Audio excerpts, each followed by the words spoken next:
All right, people, Labor Day has come and gone. The summer is officially over, and we are ready to kick off the fall season to head into the rest of 2022 award season, as I like to call it. There was a bunch of Emmy Awards winners that happened over the weekend. The Don't Worry, Darling drama that's coming out of Venice Film Festival is already heating up, and we are here to talk about the premiere of a show that felt doomed from not even just from the announcement of the premiere, just from like when it was originally going to happen. I don't even remember when they first announced this. I think it was like 2-3 years ago. I want to say back in 2019, 2020. I got to check and look when they officially bought the rights, but we are here. I'm joined with, once again, my good friend Eli Holicky. He hasn't been on since our Barry episode in order to talk about the premiere of Amazon's, need to preface that this is Amazon's, not Tolkien's, Amazon's Lord of the Rings, The Rings of Power. Eli, you got anything to say before we get this started? Not really. Just I think you know my feelings on it. Saving it for the episode. Yeah, that's what I like to hear. All of that and more on tonight's episode of the Talking TV podcast.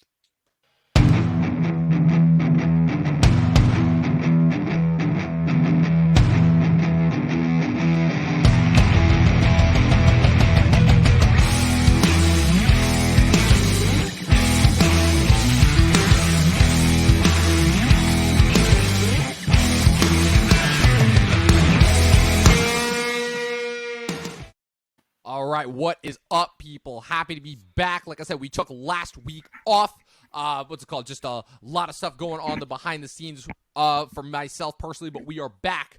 We are pretty much, I think, going to be going consistently for every week. Obviously, albeit if there are certain weeks where it ends up getting a little slow for the rest of the year up until the end of the year when we wrap up with our coverage of Avatar: The Way of Water. But we're kicking off the fall season with The Lord of the Rings, The Rings of Power. And this is something that feels like it has been doomed from just the get-go and the announcement, right, for just a variety of different reasons, right? The fact of, if we want to go back even like before Amazon's acquisition of the rights, which that feels like we could do a whole podcast in and of itself, I feel like just the overall feeling in the room towards Lord of the Rings, I feel like that really started with the Hobbit movies, because what's so weird about Lord of the Rings that kind of differentiates it from a lot of the other pop culture things that we've been dealing with over the last couple of years is Lord of the Rings felt so rooted in the decade that it came out, which is the 2000s, which is this era of, again, these very big budget, high concept, really crazy, a lot of money, a lot of VFX thrown at it, but at the same time, very contained stories. You have the Matrix trilogy, the Star Wars prequel trilogy, the Pirates of the Caribbean trilogy, the Christopher Nolan Batman trilogy that starts during that time period, a couple of superhero trilogies, Sam Raimi, Spider-Man, Bryan Singer's X-Men, to name a few.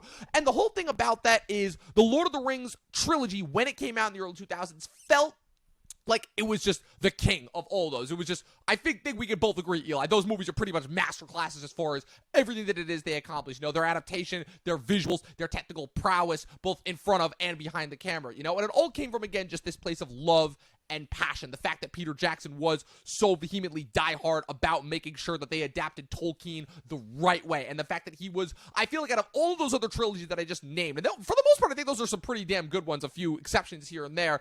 It just felt like those ones, it felt like there was just the most love, the most passion, the most fervor put into them. It's the reason why we can still come back to those movies over and over again 20 years after their release. It's why, again, people will sit down for like the 9.5 hours of watching them. But the thing is that when Return of the King ends, it's been a source of memes for years, it feels like an ending. It feels like an ending to the story, And even though there was The Hobbit and there was the Silmarillion, you'll have to let me know later if I pronounce that right, and all this other like kind of ancillary material that goes into the Lord of the Rings trilogy, right? It always felt like that was the story, right? So just from the pop culture standpoint, then about a decade later, we get the Hobbit movies, and those, again, the discussion and the podcast of the consensus has already been come to as far as those movies go, as far as, there's no reason for that to have been a trilogy. Jackson only did it because he wanted to make sure that those got made, because Guillermo del Toro was going to do it, and then he ended up stepping away, and the studio was not going to let it happen. So it's been kind of an interesting and rocky road that Lord of the Rings has had since its initial conclusion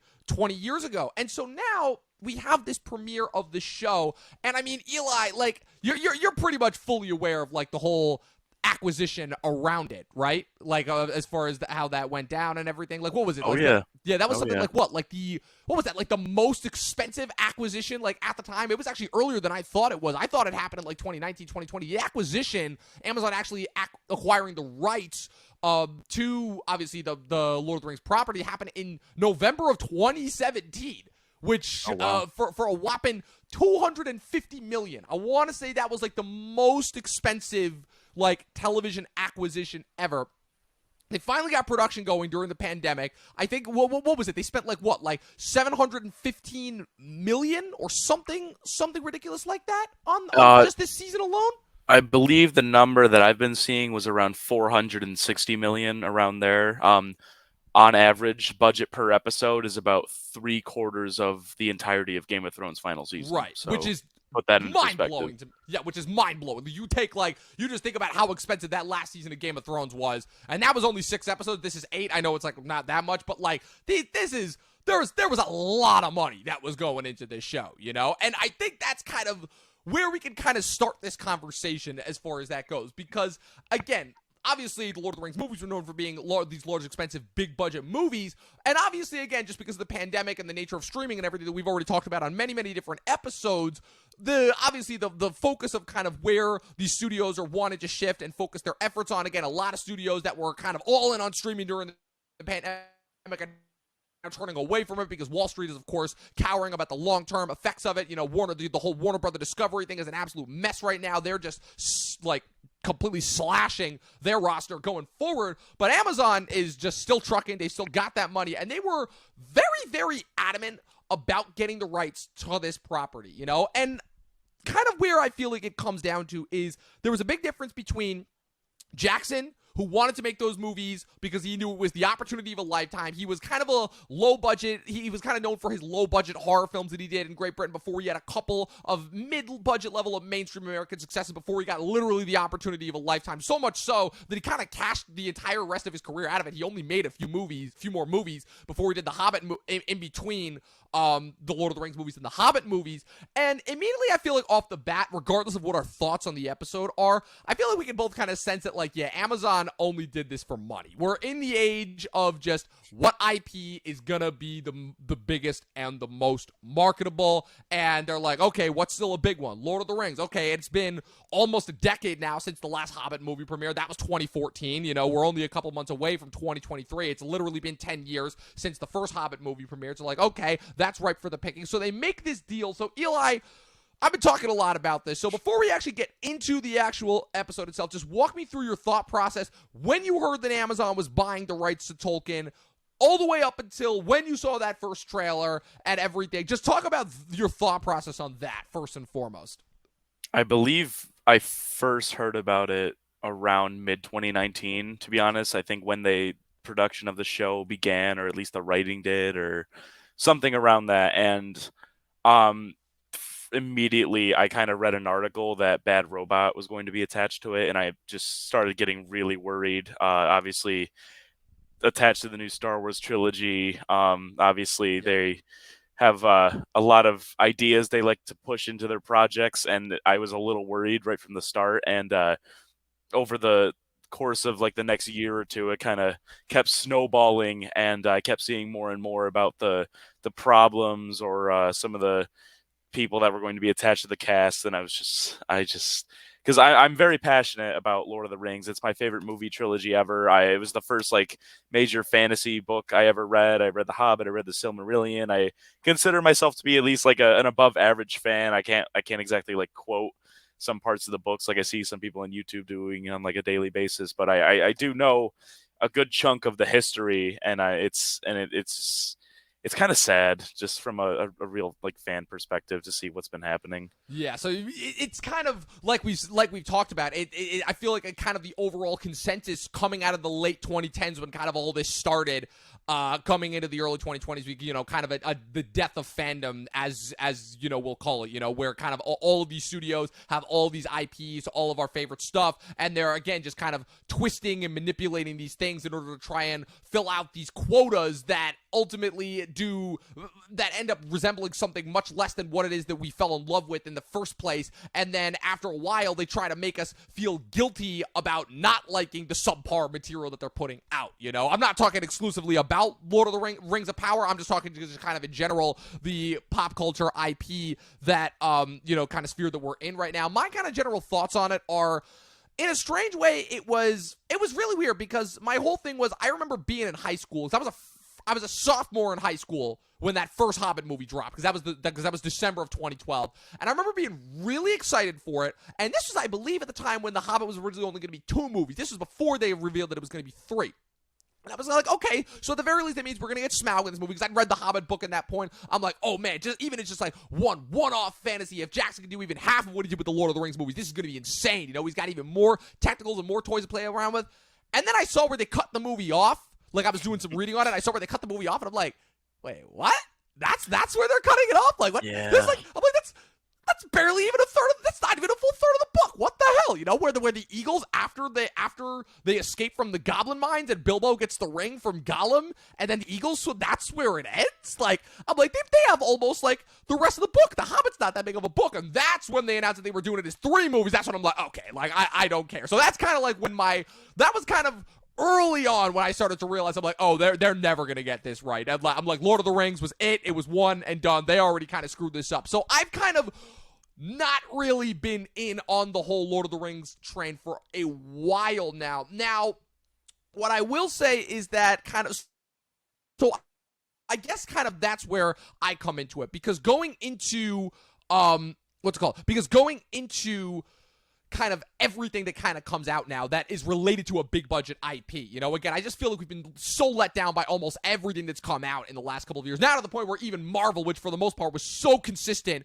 for that 3 to 4 year stretch period, is now, for the most part, with the exception of, I think, like 1 or 2 things, almost everything has been kind of a disappointment, a letdown, you know, on top of just the overall influx that we've gotten. That's a conversation for a later day, you know? But so, I guess kind of because I've been so trained and become so cynical to just not buy into anything and not think that anything is going to be good, I will say that it has kind of allowed for me to be surprised a little bit. You know, I had absolutely no expectations going into House of the Dragon, because of obviously what the final season of Game of Thrones did, and that show has actually been pretty impressive. And so what I'll say is that after watching these first 2 episodes of Rings of Power, I'm not going to say that I'm majorly excited. I don't think it's groundbreaking or any way, shape, or form. What I'll say is I was impressed by the visuals, because again, I'm still kind of, in my mind, I'm still kind of trained as a television watcher to see, like, you know, things like you know, like some of the CG that we saw on Lost or some other thing. So obviously seeing the CG and the level of visual prowess that we're used to seeing on the big budget blockbusters on the small screen is always going to be impressive to someone like me. Not to mention that, and you brought up, this was a really interesting point that we were talking about before we actually got on the stream, which is where you were saying how a lot of the characters have felt like they were attempting to mimic Tolkien as opposed to actually understanding the language. I want to dive into that more once we actually get to kind of the differences between the source material that it's adapting. But I definitely, and again, this is just coming from somebody who, again, really only has the movies. I read the books, The Hobbit and The Lord of the Rings, not the Silmarillion, but I have to say that for the most part, I always enjoyed watching the movies more, just because those books, because of obviously Tolkien and the way that he writes, I always felt like they were kind of a little bit too dense and not really that enjoyable of a read, and especially because it was the only instance where I've watched the movies and then read the books after the fact, which is something that I almost never do now. It just felt like kind of a drag, especially since there's an entire sequence of Return of the King, the book, that was not at all included for the filmmaking, I think personally for the better. So my whole thing is, it's like, okay, it's been enough time since I've seen the Lord of the Rings movies. Again, I watch those movies religiously. I watch them at least once a year. So, while I know that obviously what I'm seeing is not at all probably what Tolkien intended, and definitely nothing really even resembling the Peter Jackson movies, but for what it is that I got, I was not disappointed, is what I will say. Kind of as the kind of cap off in that very, very long stretch. So, kind of before we got into kind of the biggest differences, I guess I'll give like a little bit of a breakdown as far as what this show is about, because I feel like there was a little bit of confusion going into as far as what the show was going to be about, because I definitely remember when I heard that it's like, oh, wait, so it's just about Sauron forging the rings? Like, why do we care? We got that in the prologue of Fellowship. Why do we care about that? And then I realized, I'm like, oh, but then I started doing some more reading and realized, I'm like, oh, no, they're covering the Second Age, which is this whole long period of time that happened almost thousands, at least a couple thousand years before the events of The Hobbit and The Lord of the Rings, which take place during the Third Age of Middle-earth. So basically what we're watching in this show, and what we're going to be getting throughout the course of the show, which again, Eli, you'll be able to go in more in depth to once we actually start breaking down the differences between this and the source material that it's based on, is essentially what we're watching is Middle-earth long before the events of the Hobbits. You know, we see a young Galadriel, we see a young Elrond present in the show, kind of about the coming of the elves from, I believe, their home country of Valinor to Middle-earth in order to, the opening kind of prologue basically breaks down that they are basically trying to stop the first ancient evil that came to Earth before Sauron, which was, of course, Morgoth, their defeating of him, and then how Sauron would eventually infiltrate the elves and eventually corrupt the men of Numenor into, well, not necessarily Numenor, but essentially corrupting the elves into crafting the Rings of Power, which would eventually result in him forging the One Ring in the Fires of Mount Doom, which would eventually result in the fall of Numenor, the corrupting of the Nine Kings into the Nazgul, and essentially kind of all the events that we hear about in the prologue of Fellowship, which again, all of this takes place thousands upon thousands of years, and presumably, maybe if not this season, then possibly the next season, because I believe they've greenlit this for season 2, which will eventually result in Isildur cutting the ring from Sauron's hand and Sauron vanquishing, essentially, is what we're going to be getting in this show. So, before we actually break down kind of what we, actually, you know what? Screw it. I'm just going to get into it. So, Eli, you know what? I'm pushing it up now. I basically had it outlined in the notes here as far as, like, giving him a whole rant. So, Eli, do your thing. Break it down for us. Well, first of all, how well did I do? How well did I do with basically kind of the overall description as far as what we're going to be getting in the show? I mean, I guess you did a fine job. I mean, the whole Second Age was Sauron kind of planting his seeds of evil within the races of men and the elves, and kind of turning them against each other and just trying to cause as much chaos as he can for his inevitable rise again. Before the end of the Second Age, which is where we see that final battle, the prologue, Lord of the Rings, where that was called like the War of the Last Alliance, I believe, or that was the War of the Elves and Sauron. But if I remember correctly, I think that what they said in the movie, and again, I don't know, correct me if I'm wrong, because again, this is not my area of expertise at all, but I think that Galadriel, when she's narrating it, says it's a last alliance of elves and men, but I don't know if that's the actual name of the battle or what she was just using to describe it. That sounds about right. I haven't actually seen the movie since like last year, but it is. They did get some things right. There were some little references I saw in the first few episodes that I actually kind of appreciated. I'm like, okay, they're at least sort of getting details, but they really condensed a lot down to the point where some of the decisions, some of the characters who are very well established characters within the lore make, and it's very contradicting.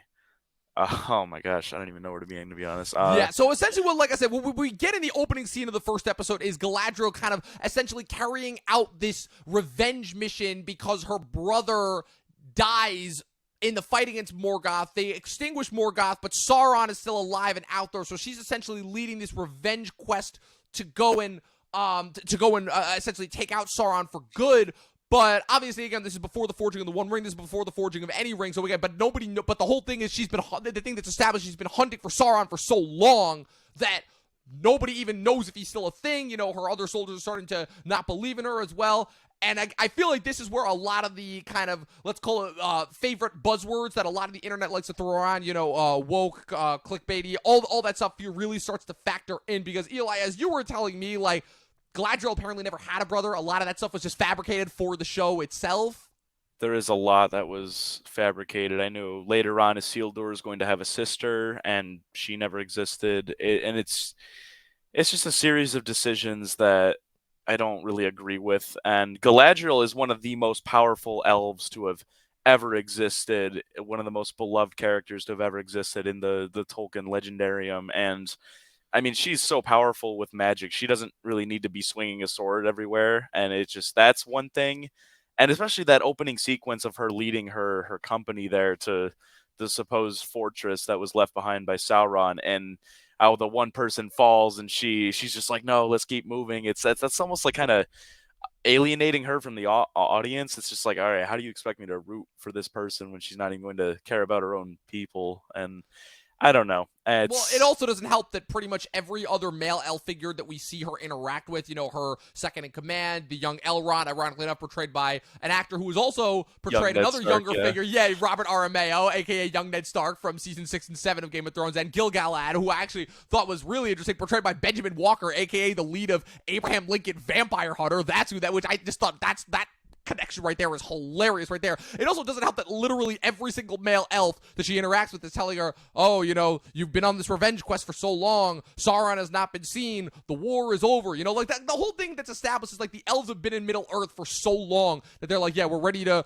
go back. Now, this is one thing that, just a quick side note, that I thought was always a little bit confusing. So, do the elves come from the same place that Sauron and Gandalf, I believe they're Maiar, is the Undying Land, is that the same place where they all come from?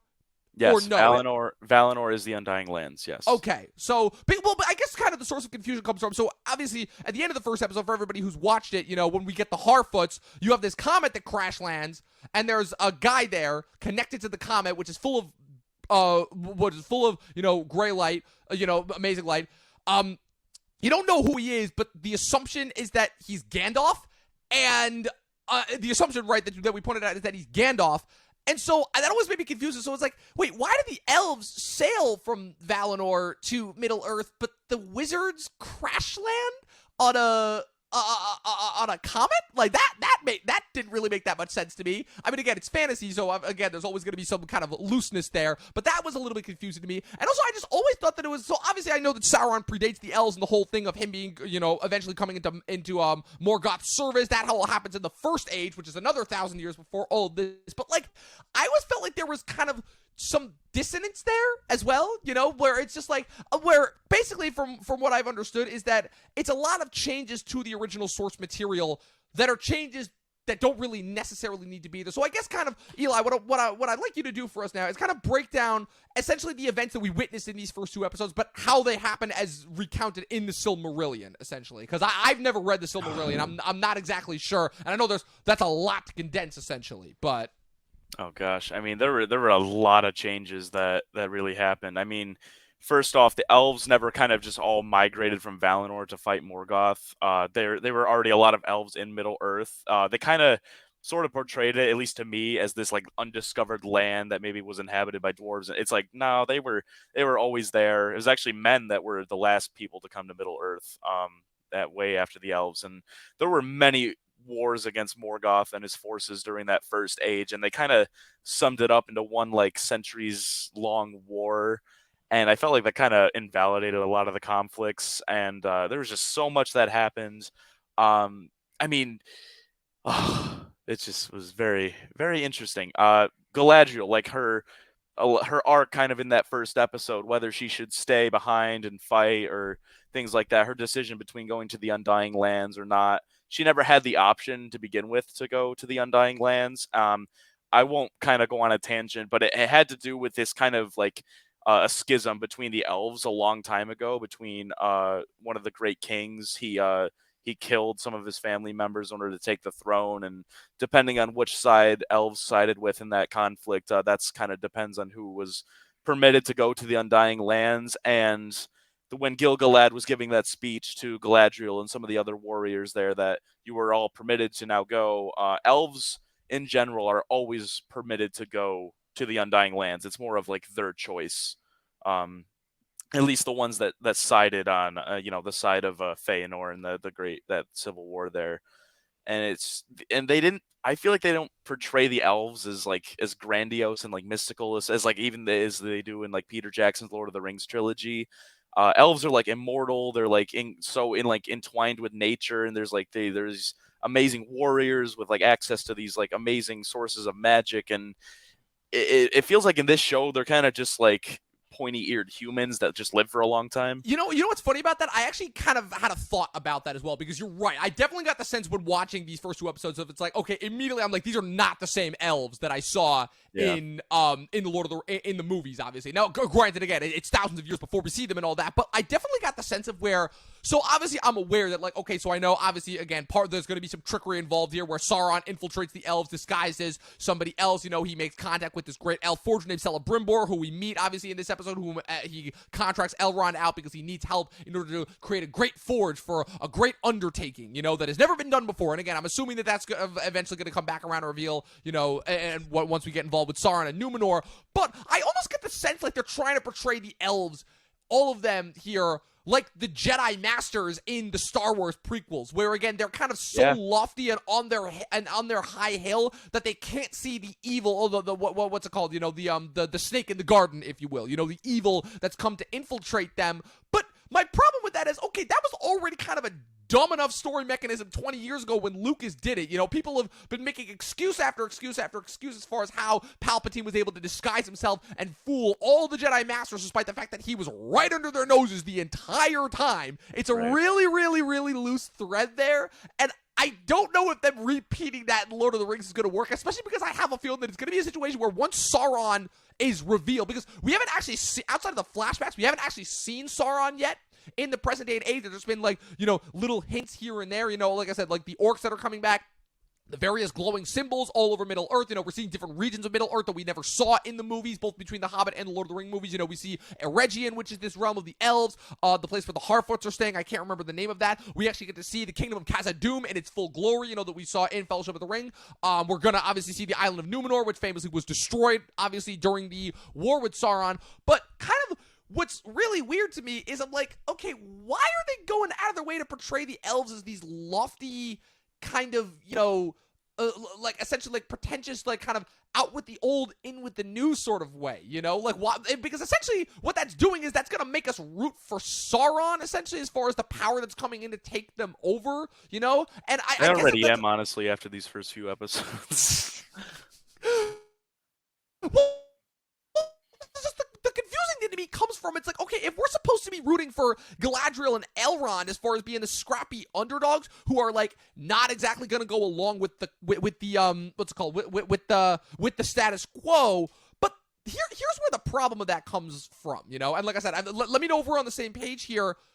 Once Sauron actually crafts the rings and then uses the One Ring to take over everyone, the elves resist, because the elves, when they were forging the rings, had the foresight to not craft the rings under Sauron's influence. So that's why when Sauron uses the ring to take over everyone else, the elves are not corrupted. You know, it's Galadriel, Gil-galad, and I forgot who the third elf was that had the ring. And then I know Elrond gets Gil-galad's ring, and then Gandalf gets the third elf's ring, whose name I'm not remembering, because the whole thing is by the time you get to the third age in the Lord of the Rings, it's Galadriel, Gandalf, and Elrond that are the holders of the three rings that are left. You know, the dwarves, there's some explanation as to how they're able to resist Sauron, but the whole thing is once Sauron crafts the Ring of Power, that's how he's able to corrupt the nine kings at the time, who I don't remember if they were all Numenorian or if just one of them was, but that's how he's able to kind of bring them under their influence, turn them into the Nazgul, and essentially begin the downfall of the kingdoms of men until it's really just Gondor and Rohan that are left by the time we get to the Rings of Power. So already there's a little bit of a confusion there where it's like,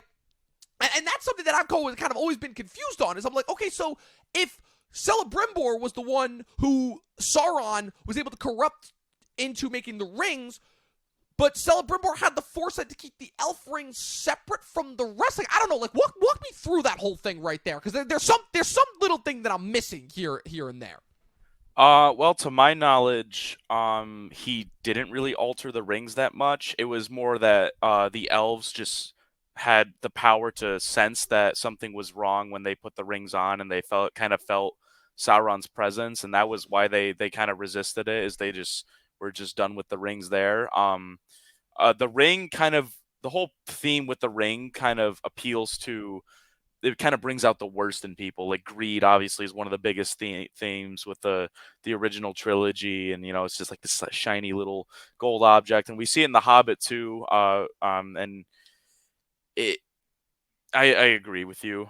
There is a little confusion as to how it's going to work. I personally don't really like the way they're setting up Celebrimbor in this show. I don't think he really fits what kind of his reputation kind of gives him. Well, real quick, so walk us through that, because again, Celebrimbor is a character that is completely original, has never been seen, at least as far as if we're talking about people who've only watched the movies, you know, both the Lord of the Rings and the Hobbit movies. Again, Celebrimbor, I'm pretty sure, is not mentioned in any one of those. So walk us through, who is Celebrimbor? Why is he so important to the lore and the mythology as far as that goes? You know, why is he such an important figure? Yeah, Celebrimbor is considered to be like the greatest craftsman ever, at least the greatest like elf craftsman ever. He's created like countless weapons and other like kind of magical artifacts that have just been a great like help to the elves. He was at one point the like a lord of I can't remember the names. I'm sorry, people of the internet, but he did kind of rule his own region of the elves for quite a long time, and he was at least kind of curious like he was in the show, but he was definitely more of a warrior than the show portrays him to be. I mean, he's fought in countless wars, and he was always curious. I would say was kind of what his big turning point was his kind of his need for discovery, and I do think they set up that pretty well in the show, but just for what we're getting right now, I just don't think it's the real him. I don't know if you've ever seen the video game like Shadow of War or Shadow of You know, Mordor. it's funny because because of how the YouTube algorithm works. The YouTube algorithm has been showing me a lot of clips from Oh yeah, Shadow of War, and I do understand that once Celebrimbor kind of realizes that it's Sauron, and once he's able to kind of make the distinction and separate the elf rings from everything else, I know that Sauron captures him and tortures him and eventually kills him. I know that,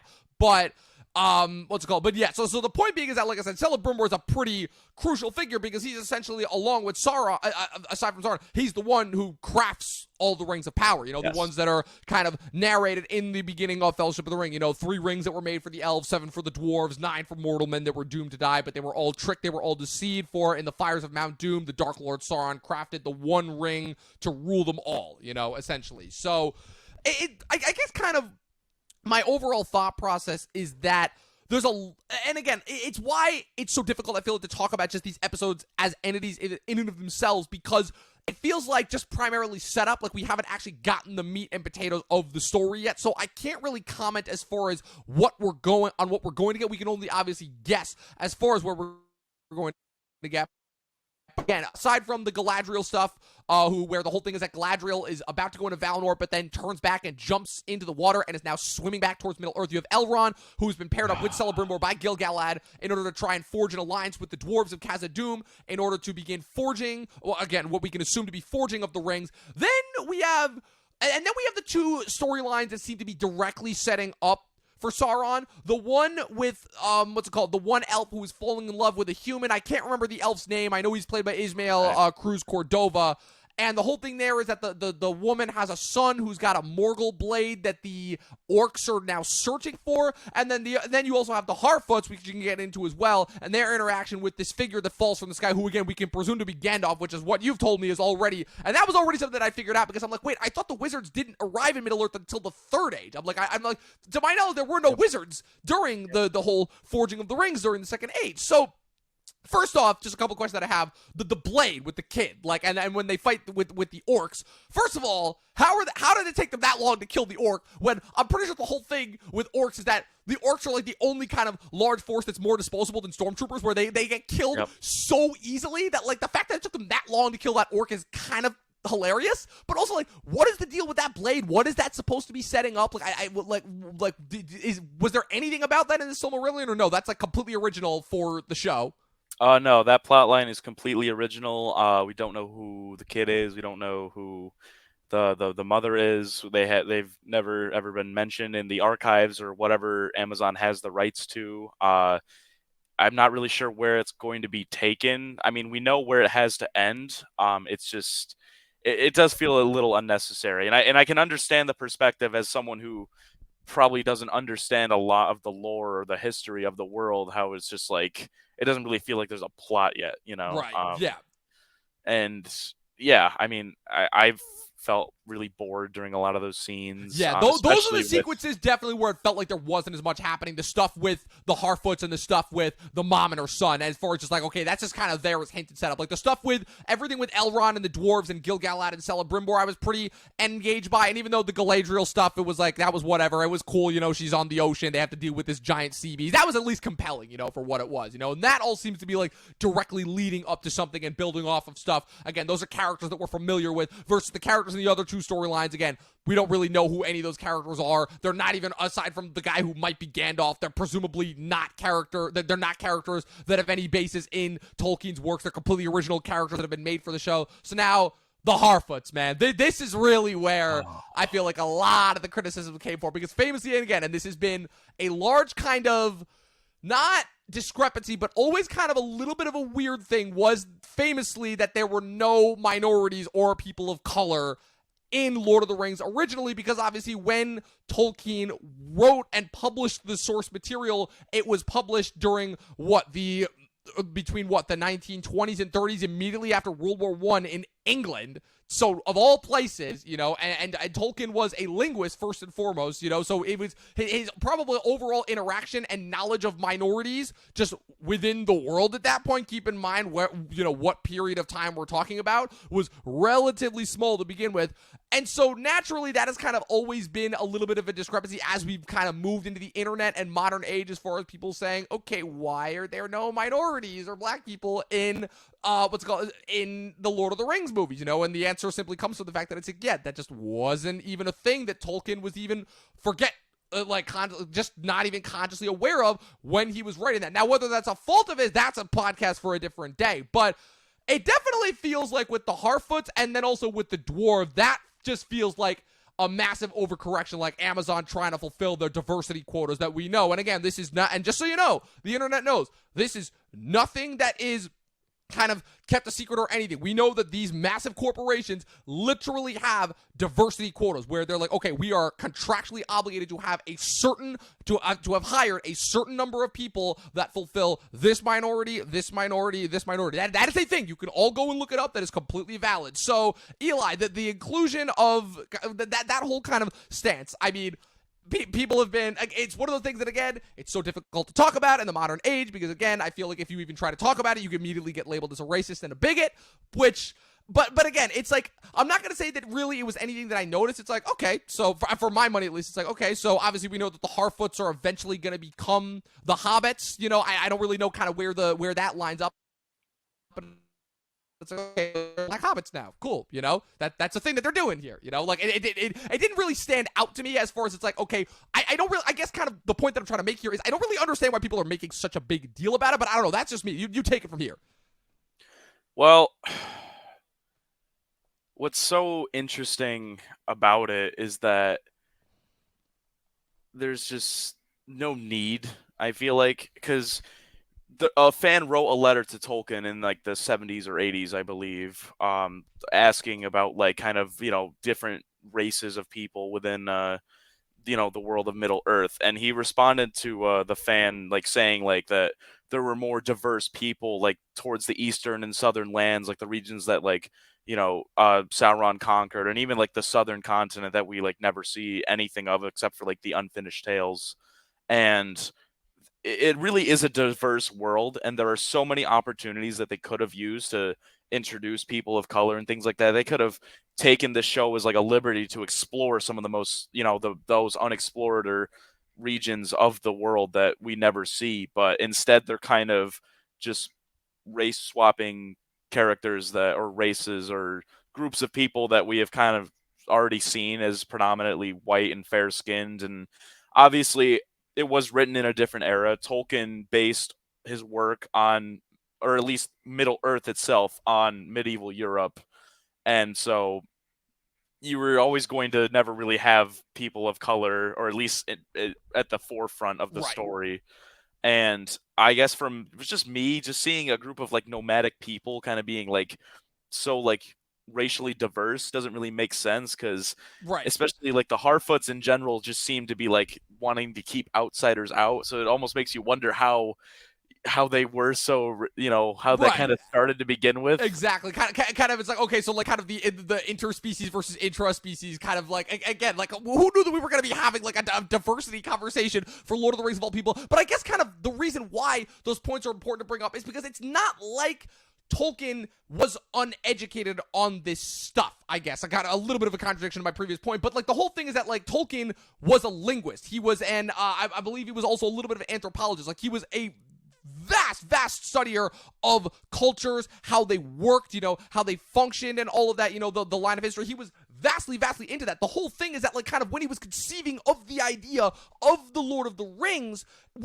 he essentially kind of, and this is something that we talked about before as well, he essentially kind of constructed the Silmarillion as this entire backstory for this world so that there could be all of this different rich lore that went into it just so that he could have some sort of a basis for Lord of the Rings. So it's not like this is just somebody who was just randomly willy-nilly making stuff up. This is somebody who had a vast understanding of cultures that were there at the time. So that's kind of why when we talk about this idea of kind of, for lack of a better word, introducing these diversity quotas, which is what they are. Again, let's not have any facades up.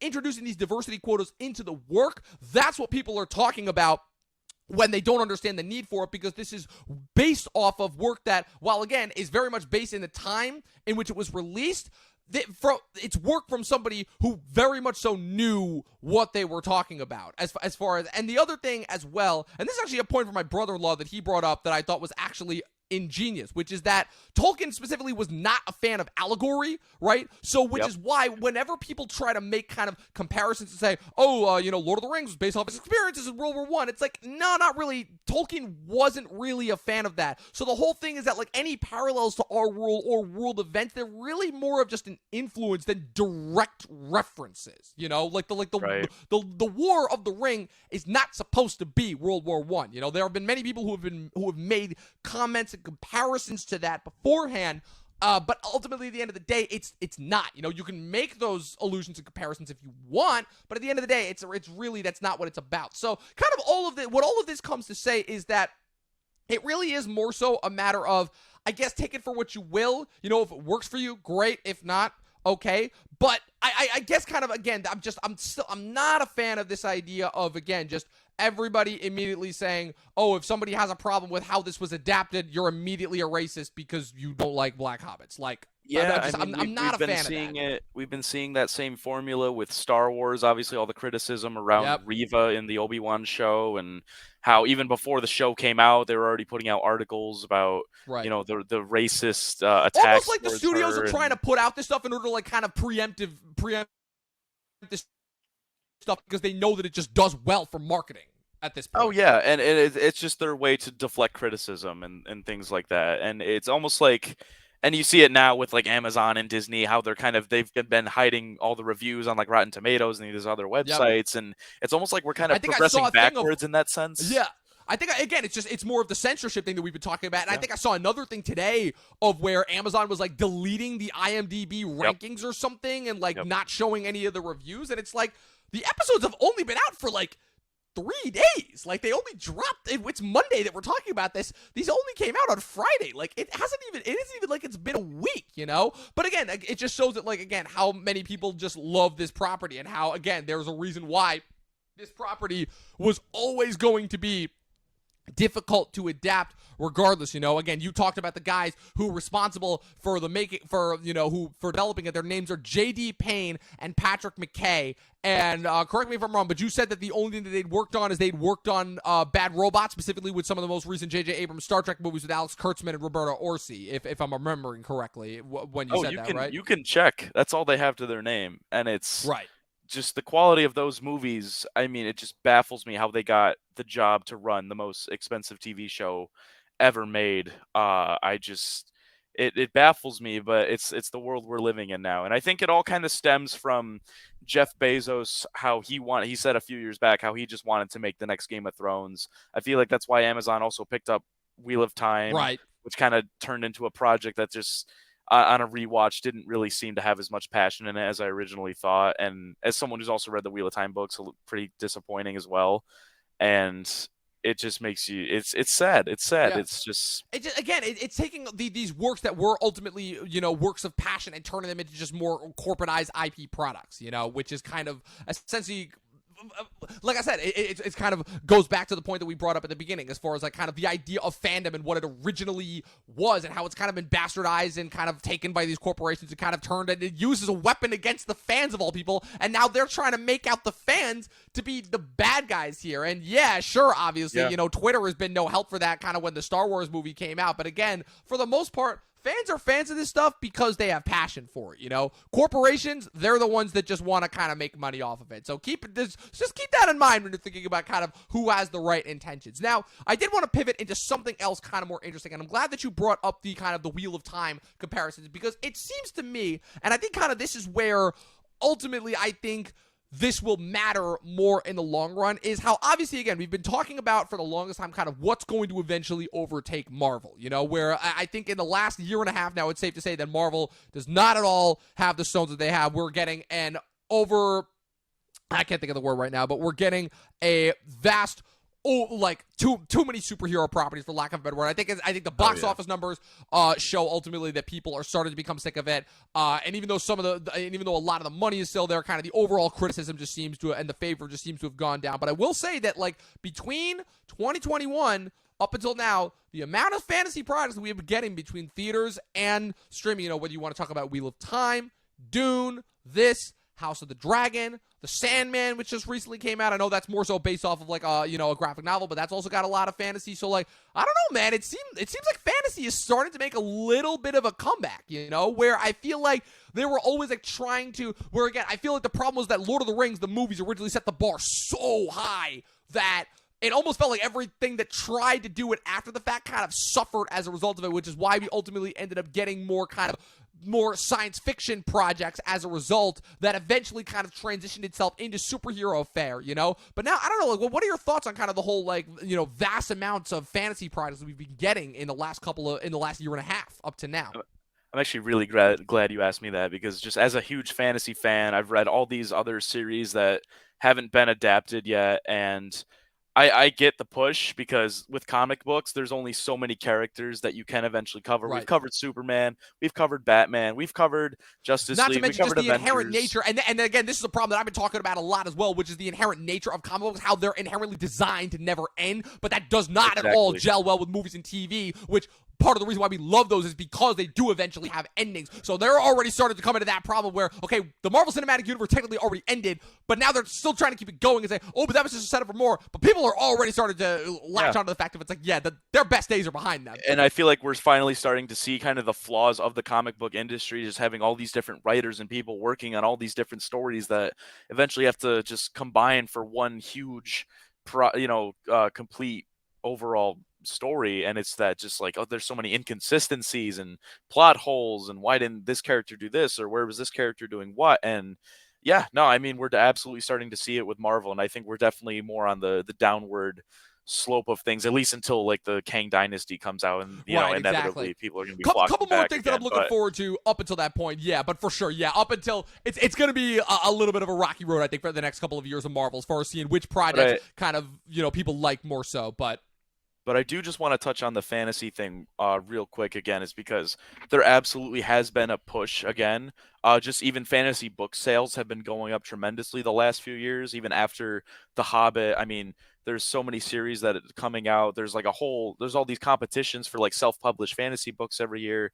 And I just feel like literally just from the writing perspective, it's just all been on a huge upward slope. And I know you probably have never heard of these, but I implore you to really do some research after this, is that they have begun to adapt even a lot more bigger fantasy projects attached to some of the bigger names. There's a series called Mistborn by an author named Brandon Sanderson, who I would say is kind of the modern, the most famous modern fantasy author. He's written countless, he's on track to write 50 books by the age of 50, which is just insane. But what's really interesting about his books is that they're all several different fantasy worlds with their own magics, their own histories and cultures and history and lores and everything. And what's so cool is that in every books he has always at least a few recurring characters. And he's essentially, it's called the Cosmere. He's built this immerse, detailed, there's all these different planets and stuff within the same universe where we're led to believe.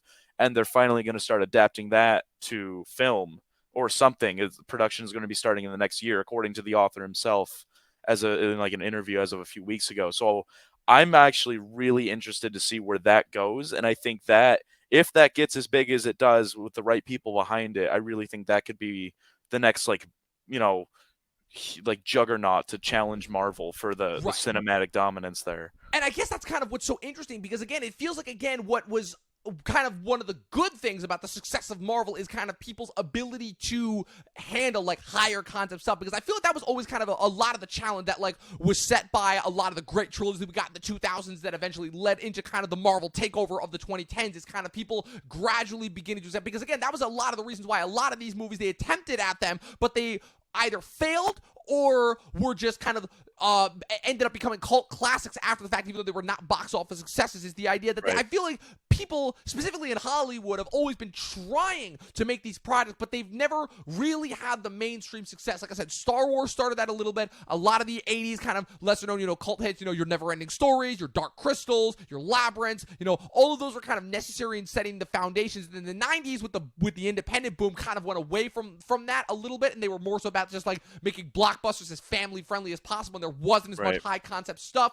And then we get into the 2000s with, again, all those trilogies that I mentioned before, where again they're having some high concept stuff, but still keeping it just grounded enough. I feel like Lord of the Rings and Harry Potter is kind of ultimately where that peaks. And then that leads into Marvel. But I feel like kind of where Marvel, the drawback of that comes from is the fact of the investment over that long an amount of period of time was something that really only could have happened within those 10, 11 years that the Infinity Saga aired, because you had Game of Thrones throughout that certain period of time, because then you also had the advance of streaming. And so kind of the drawbacks that you're seeing of that now in kind of the post-pandemic and streaming age is that people just don't have time for those kind of long-form commitments anymore, at least not for superheroes. But what's interesting now is because people's level of palatability for those really high concept, really out there stuff is out there, it just, again, it's opened the door for all of these fantasy things that would have failed if they tried to make. Again, they've been talking about it again. Dune was a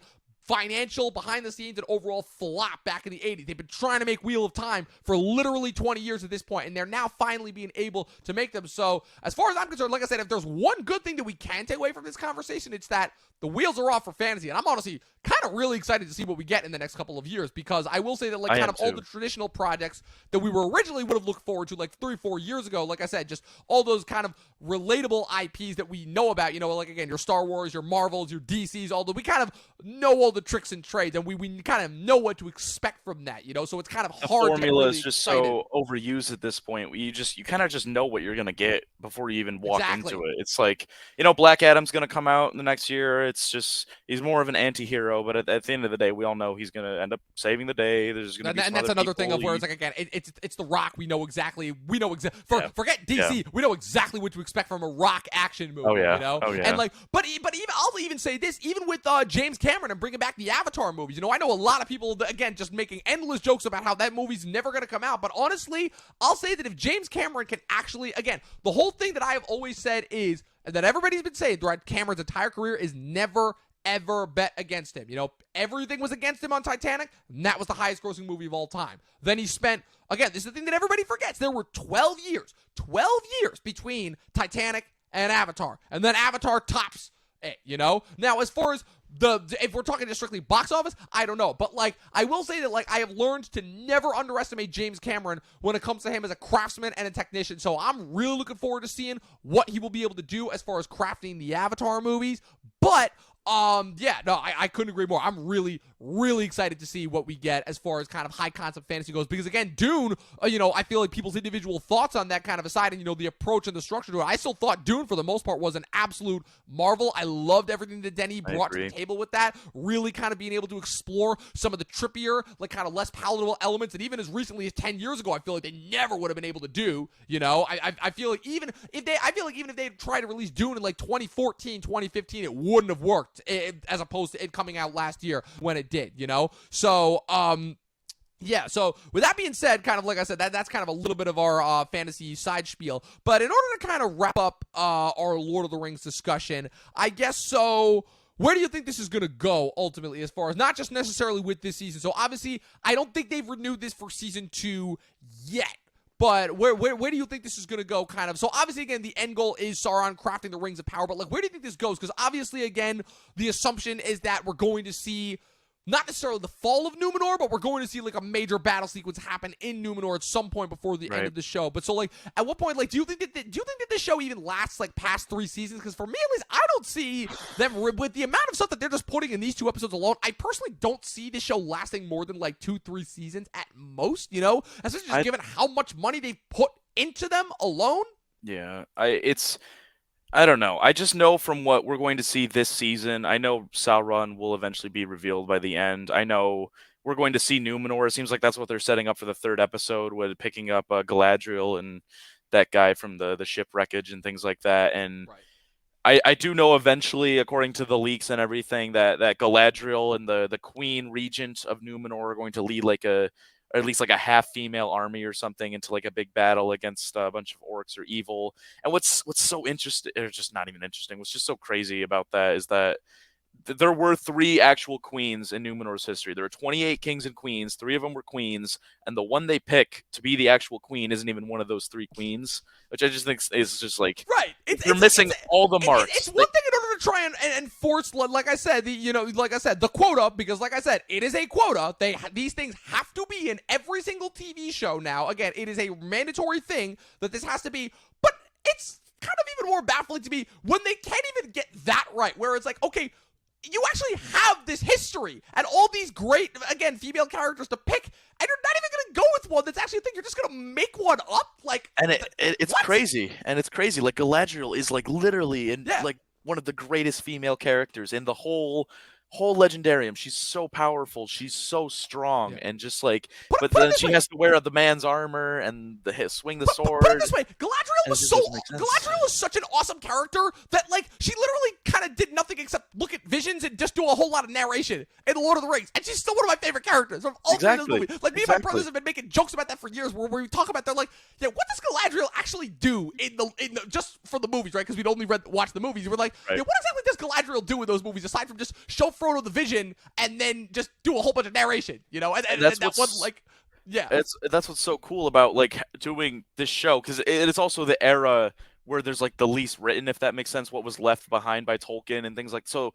They obviously did pick an era where there was enough flexibility to kind of shove all these like extra things that we're seeing that were never like made up stuff. And I don't know, just like how it Right. ties back to like what I was saying about the elves, like just that first scene of her leading that company and how the ice troll just murked a bunch of them right from the start. It's like, what Yeah. was the plan when they actually ran into Sauron? I'll also bring up another point as well in order to kind of maybe quell any dissenters as well, as far as, another comparison. So obviously, again, Amazon very, very deliberately planned this. Again, this opened only this show premiered only 2 weeks after House of the Dragon.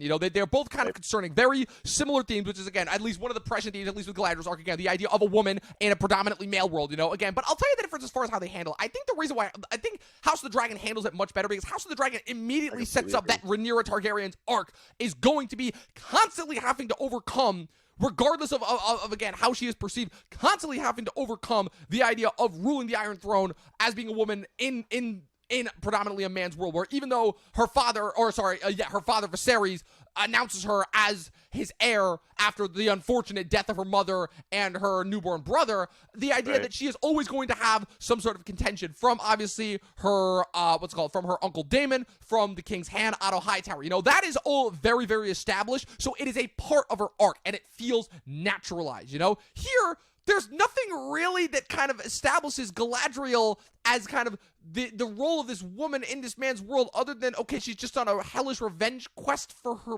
brother who doesn't even exist. And they're just having all of these male figures just kind of talk down to her for no reason? That's the difference. It's not really that well set up. Forget setting up. It's not set up at all. It's kind of it doesn't make context in the lore, even the history they create, like just by condensing everything down, they left so much out, and like some of those events that they would have left out would really like shape the characters and like their how they kind of just perceive the world and their experiences and their what they would do in certain situations. Right. And it's just like a domino effect where you change this one thing, you fundamentally change like these three characters, and just that's why so much just doesn't connect. That's why it feels just so like isolating from everything else. And I do kind of on that point about Game of Thrones, like Game of Thrones was almost created as like an antithesis to Lord of the Rings, where it's like, oh, there's good and evil, you eventually rise up and do the right thing in the end, the good will win out. Or it's like Game of Thrones, it's like, nah, everyone's pretty shitty and people do a lot of really crappy things even when the good option is like right there in front of you just to further better themselves. And obviously it's a much more sexist world, and so I understand that why the dynamic for a female character in Game of Thrones would be more compelling in that sense. But it's not like it didn't exist in Lord of the Rings either. I mean, Right. you think of Eowyn, how she still killed the Lich King, right? And again, that is the thing that I always talk about when it comes to kind of the modern day feminists, which is I'm like, again, look at how they did Eowyn in, obviously, again, in those original movies and how amazing her arc is. And again, I still had so many girls who I went to high school with who were all saying that, again, who would quote her quote for nonstop. Again, it made for countless memes on the internet, you know? It's like, so that's the stuff that I talk about. It's not that, again, when I talk about the idea of anybody who tries to call us out, it's like we're against bad writing. That's all it is. And it's what we see here. Again, I'm interested in the world because of the visuals and kind of what they're setting up and the fact that I don't necessarily know where they're going to go, but I understand the criticisms as far as why people are seeing all the problems that are there. You know, and ultimately, in order to kind of wrap this up, what I'll say is that for these first 2 episodes, very visually flashy, very engaging. I was never bored watching them, but I don't necessarily know where the story's going to go. I'll watch it for sure because I want to see what's going to happen, but I can't necessarily give it like really more than a 3.5 out of 5 just based off those first 2 episodes. What about you? Obviously, as somebody who's got a lot more context for this stuff than I do. Pretty much the only character I can even feel myself getting connected to is Elrond, and that's also just because Elrond's one of my favorite characters just in the whole Tolkien mythology. I really can't give it above a 2 just for all the lore-breaking contradictories I've been seeing. I don't know. It's just been overall very disappointing, and it just feels like there's no passion behind it from my perspective, at least. Yeah, exactly. Yeah, I couldn't agree with that sentiment more. Again, like I said, as far as kind of soulless blockbuster properties go, it definitely feels like that. But again, the visuals are unbelievable, is what I will say. Like some of the best visuals I have ever seen on the TV screen. Again, it is kind of crazy that we're literally bookending the weeks with House of the Dragon and Rings of Power. And because Rings of Power only has 8 episodes, they dropped the first 2 episodes at once. House of the Dragon has 10. I think they're literally going to be ending like right at the same time. And I'm like, man, if Bezos is not the pettiest human being alive, I don't know. I don't know what else shows it. So at the end of the day, that was it. That was our review, our recap of the premiere of The Lord of the Rings, The Rings of Power. What did you guys think? Thank you for all the comments. I just wanted to give a shout out to Eric. Thank you for tuning in with all of your comments. And I just wanted to show this one comment, which I thought was hilarious. Michael Sims is talking about me. God, calm down and take a tranquilizer. Oh, you have no idea. Oh, if he only knew. Oh, if he only knew. That's all I'm going to say. Eli, thanks again for joining me. This was an absolute blast. Thanks for coming on. Where can the good people follow you on the interwebs?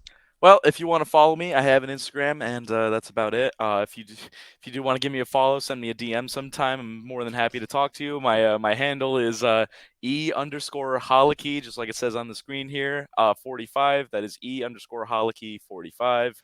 And yeah, reach out. I'm always happy to talk. Yeah, absolutely. Like I said, I had you on. You made your debut last year with Wheel of Time. You helped me rank all the Marvel crap that we got in 2021, along with Eric. Like I said, you were on with us for Barry this year. What's it called? You helped us recap the end of Better Call Saul. I hope to have you on for many, many more episodes. Like I said, you're a podcaster in the making. That's all I'm gonna say. Don't waste your gift. So of course you can follow myself at Movie Nerd Reviews across all platforms. Be sure to follow the official Talkin' TV podcast across all platforms. Subscribe to us on YouTube. Follow us on Twitch if you're not already. This episode will be available on Spotify and Apple Podcasts tomorrow. And as always, people, 12 seasons in a short film. And watch more fucking movies. We'll see you guys next time.